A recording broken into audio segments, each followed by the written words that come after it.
My name's Clay, and this is my story. I really believe that I came to know God when I was 6 or 7. My mom told me the gospel, and I believed her. And I'm so pumped with what God's doing right now. I feel like I've been running like Jonah, and God's saying He's pricking my heart of what He's been calling me to do. And so now I've submitted. I've jumped out of the boat. I'm in the whale, and now I'm like, where's Nineveh, God? What do you have for me? Andrea and I have been praying specific prayers that are spiritually being set on fire. God's affirmed that I'm a shepherd. I heard Pastor Clay. That's what I heard. It's an affirmation of God's calling on my life. I definitely know men's ministry is part of my DNA. We have been praying in the secret place for things that only God knows.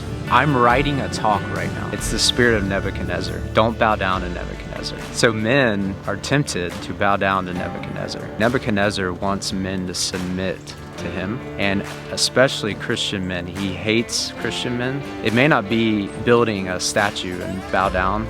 It could be other ways of the world that he wants you to bow down. He wants you to submit to him and not to God. And when you don't, he will take you to the fire. He will get angry and he'll want to throw you in. And you need to stand like Shadrach, Meshach, and Abednego and say, you do what you got to do. We are not bowing down to you.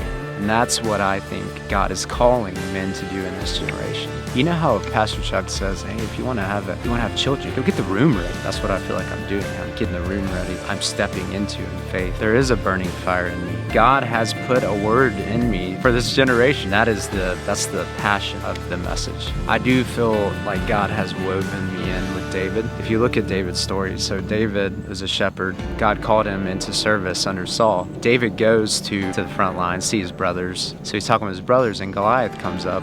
Goliath's taunting Israel and God, and it angers David.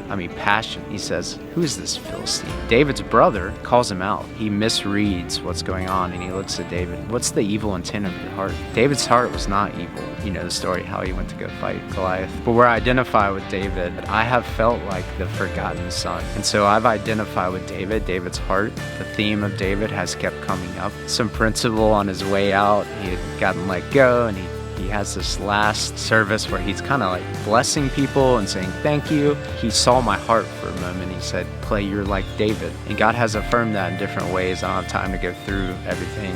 So that's part of my calling, is to shepherd men.